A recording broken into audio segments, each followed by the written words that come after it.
Para muitos torcedores e dirigentes, as sociedades anônimas do futebol, SAFs, representam a tábua de salvação ideal para resgatar seus times do limbo financeiro e esportivo. No entanto, o que parece ser a solução perfeita para a maioria, pode se transformar em um verdadeiro desastre quando mal implementado, e é justamente sobre esses casos de fracasso que vamos falar hoje. Neste vídeo, vamos analisar os casos em que a adoção do modelo SAF não só falhou em resolver os problemas dos clubes, como acabou agravando situações já críticas. Desde a escolha errada de investidores até a falta de um planejamento estratégico claro, cada detalhe faz diferença entre o sucesso e o fracasso nessa nova era do futebol brasileiro. Olá, seja bem-vindo ao canal Pós-Jogo BR.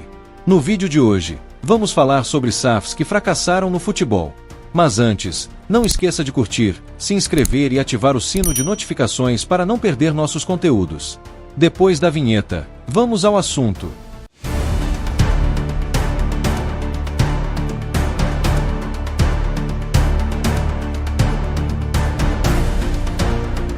A verdade é que nem toda SAF garante o sucesso prometido. Enquanto alguns clubes renascem das cinzas com um novo modelo, outros acabam mergulhando em crises ainda mais profundas. O que determina esse resultado? Fatores como dívidas estratosféricas, má gestão pré-existente e expectativas irreais podem transformar o que seria uma revolução em um verdadeiro pesadelo administrativo. Para quem não sabe, SAF, Sociedade Anônima do Futebol, é um modelo de gestão que transforma clubes em empresas, permitindo a entrada de investidores e a profissionalização da administração.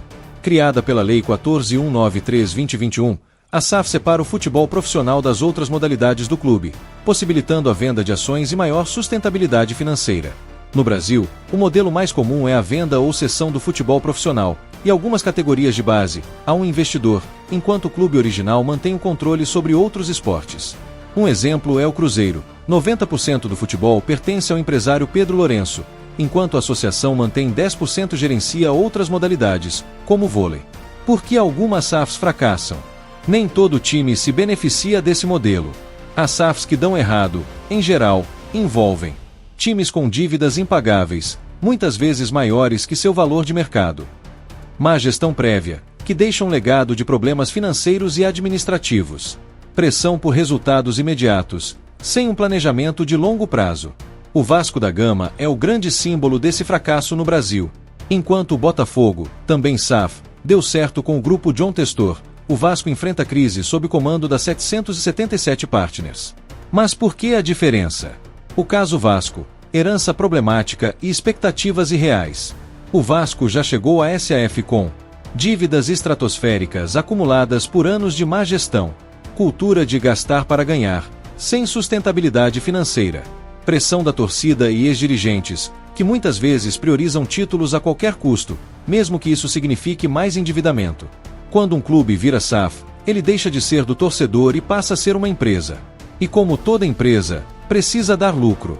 Se o time já chega quebrado, o investidor é obrigado a cortar custos, jogadores caros, estrutura defasada, o que pode piorar o desempenho em campo e gerar revolta. Conclusão é que SAF não é fórmula mágica. O sucesso de uma SAF depende de situação financeira prévia do clube, dívidas controláveis, gestão profissional e planejamento realista, paciência da torcida e alinhamento com os investidores. Enquanto o Cruzeiro se reergueu na Série B com uma SAF bem estruturada, o Vasco ainda sofre com os erros do passado. Ou seja, virar SAF não garante sucesso, depende de como o clube chega nela. E aí, o que você acha? Deixe nos comentários se quer uma parte 2 analisando mais casos. Se gostou do vídeo, curte, compartilha e ativa o sino para não perder os próximos. Fiquem com os vídeos recomendados e até a próxima!